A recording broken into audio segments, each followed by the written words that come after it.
Hello everyone, this is Grant, Developer Evangelist on the OpenShift team at Red Hat. We're excited to announce that we now support Tomcat 6 on OpenShift via the JBoss Enterprise Web Server. In this video, I'm going to show you how to install and configure a Tomcat 6 application gear in two different ways. The first way we'll use the command line tools, and the second way we'll use the web-based administration console. So the first thing I'm going to do is issue the RHC app create command. I'll give my application a name of Tomcat 6, and then I'll specify the type as JBoss EWS 1.0. I then authenticate, and at this point it's making a call via our REST API to install and configure a JBoss Enterprise Web Server 1.0 gear for me on the OpenShift platform. It's also going to set up a private Git repository for me, as well as propagate my DNS out, so my application will be available once this creation command has completed. Now that our application has been created, let's go over to our web browser and hit the application to make sure that it is available. As we can see, we do see the templated website at this point. It says welcome to OpenShift running JBoss EWS 1.0 Apache Tomcat cartridge.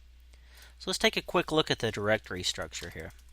We start with a README file that explains the directory layout and all the different action hooks you can use, but I want to quickly go over the most important things. First is the POM XML file.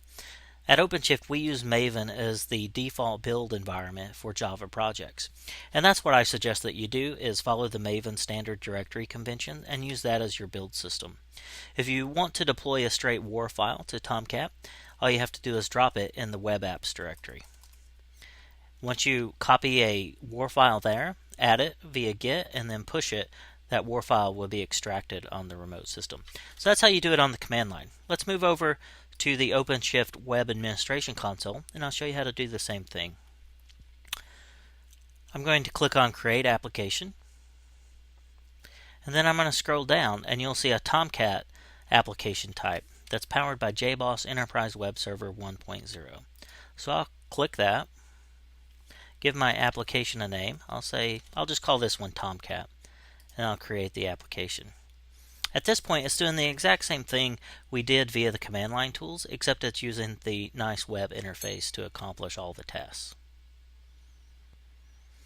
Now that our application has been created, you can see that it provides me with my application URL, as well as the Git URL if I wanted to clone my repository to start working on it. So let's go ahead and validate that this Tomcat is up and running as well, and you can see that yes, indeed it is. At this point, you would want to embed any databases like MongoDB or MySQL, Postgres, and then begin working on your Tomcat-based Java project.